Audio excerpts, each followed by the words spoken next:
What is good, NIO family? It's Rey-Jay back with another video, and in this one I'm going to be talking about the one and only NIO stock and what you should be looking out for the future. I'm also going to break down why on earth NIO might pump a little bit more for the next couple of days, but I think it's very likely the market might reverse when people least expect it. Now, I'm going to go over both a bullish and bearish possibility for both NIO and the markets, and also talk about some important things that Elon Musk said about the economy and other big factors out there that are suggesting it's more likely that the bearish possibility plays out in this market still. So it's going to make a lot of sense once I go over everything. I'm going to break down SPY as well and the markets and talk about how they may affect NIO. Now, before I break anything down, before I get into any details, let me mention a couple of things real quick.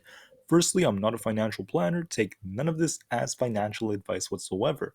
And also, if you guys can, please smash the like button if you want to see more videos like this. It not only benefits me, it benefits the entire NIO community as a whole. And the last things, if you guys can, please check out the Webull link down below and in the description. If you sign up for Webull, the link down below, and deposit any amount of money into the account, whether it's $1 or $100, it's up to you. You're guaranteed up to 12 free stocks, each worth up to $3,000. And the best part is, any can be a free NIO share. It's a limited time offer. Offer ends in just one day, so check it out before they run out. With that out of the way, let's get on with the video. NIO closed pretty flat on Friday. It closed around $11.80. It still is respecting a bit of an uptrend. However, the real question is, will NIO continue to do this? I want to note one thing. There's always that external factor, and that's the news. I can't always predict the news. Some news could cause NIO to just explode. Other pieces of news could cause this thing to just make big, explosive moves to the downside as well. But I just want to talk about what I think the market is going to do, what levels you need to watch on SPY, and how this could affect NIO. To start us off, I want to talk about something that Elon Musk mentioned. That's the fact that he believes there's a lot more pain to come. He mentioned that he thinks there's going to be a pretty big recession in 2023 that is going to be comparable to that of 2009 levels. He believes that commercial real estate is going to pull back real estate prices, and he did imply there's more pain to come. He mentioned that people should be having cash at hand. It's going to get tough. And he actually implied many times that he believes the Fed over tightened. I'm saying all this because this will affect NIO. It's going to affect the SPY. It's going to affect Tesla. If the recession has not truly started, right, at least on paper, because I know that maybe, and we likely already are in a recession, but I'm just talking about when the media finally accepts it. When the news starts talking about recession, unemployment starts going up, and etc. When that phase comes, all right, there's likely going to be more pain in the stock market. There's going to be panic. There's going to be capitulation. And that's why the pain, in my opinion, is not over. That's just my opinion. Now, I want to note for this week, we have some big earnings coming out from Goldman Sachs to Morgan Stanley to Netflix. NIO should have its earnings coming out relatively soon, too. And then we also have Tesla and Amazon having earnings over the next 2 to 3 weeks. Lots of big earnings are coming up.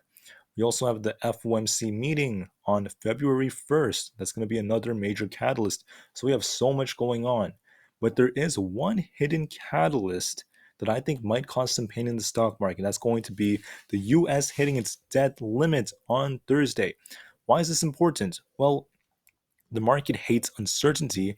And when we start to see the market, having a Congress, which is going to be debating and fighting over the debt limit, I think, this is my prediction, I think the mainstream media, the news, is going to go crazy. There's going to be lots of uncertainty about the USA's financial situation. This is going to lead to pain in the credit markets.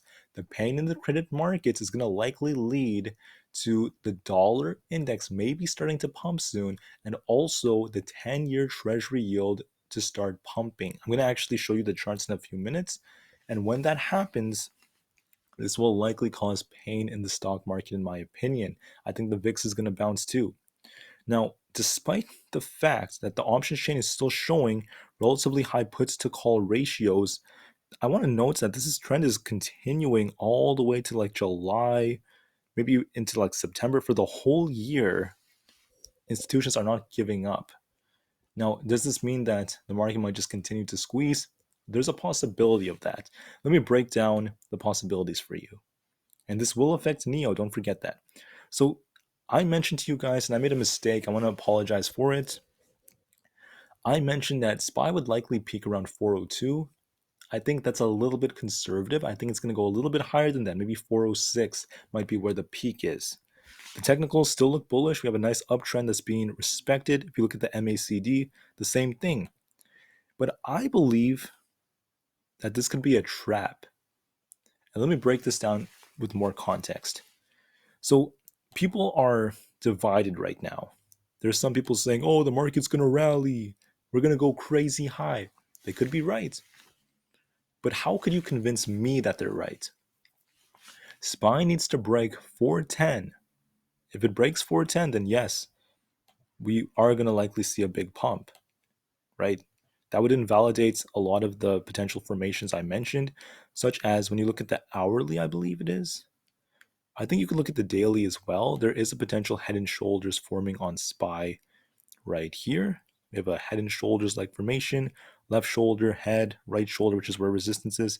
To invalidate this, we have to break 410, and then this thing can start pushing. But I don't think that's going to happen.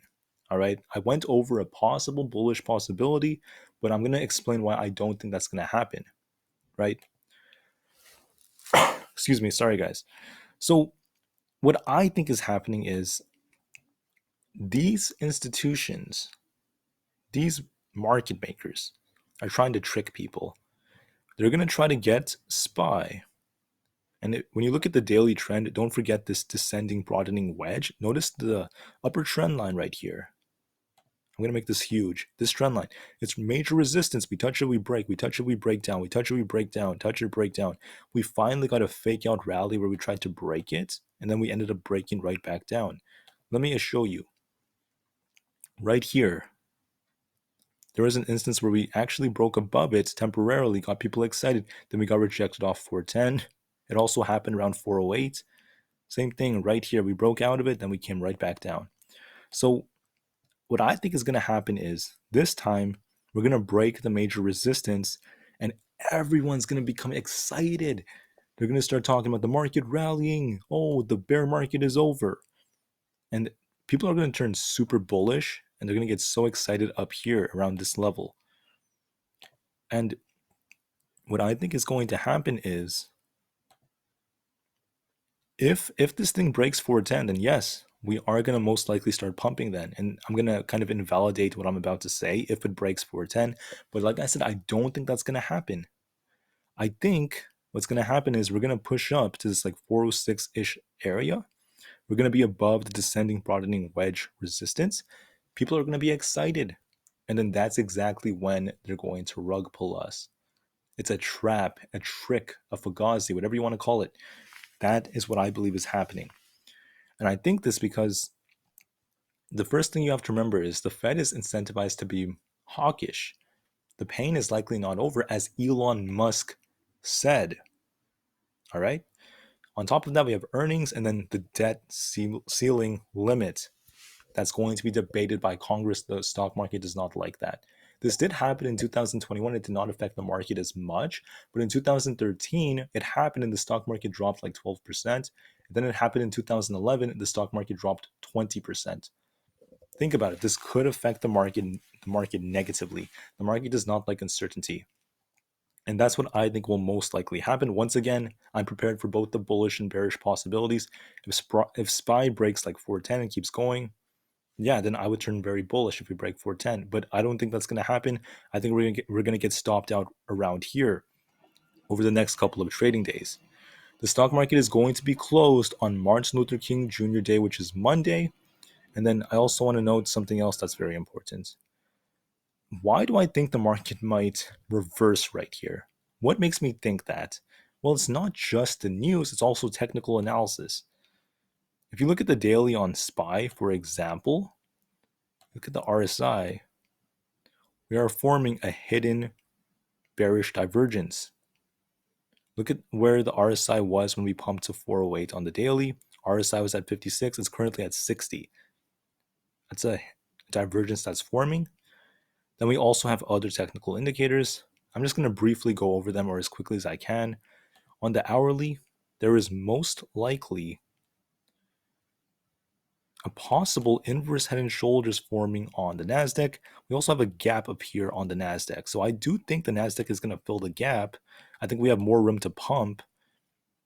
We haven't fully filled it yet. We're going to see this thing maybe pump a little bit higher into this zone right here for maybe another week or so, another couple of days before we come right back down, in my opinion, and form this inverse head and shoulders. Now, if we do end up breaking the 11,200 plus mark, then this could be like invalidated. But as of right now, it's not showing that that's happening just yet. And to me, it looks more like this is going to play out. That's just my prediction. And then on the VIX, I want to note something else. I don't know where I saw this. I think on the daily on the VIX is where I saw this. Look at the VIX. We have a very interesting looking setup right over here. We have this big divergence that formed on the VIX. Makes me think the VIX might be getting ready for a big bounce in February. And I think that's likely going to happen by the 14th of February. By Valentine's Day, I think the VIX is going to be in the 20s. It's going to be well above where it is right now, in my honest opinion. On top of that, excuse me, sorry guys. The QQQ, let me see this. We have a gap up here. We could fill it during the time the Nasdaq goes for the gap fill. So I can see this pumping a couple of dollars, maybe another $5, $6. $4 to $6, I can see it pump that much before we get another big rejection.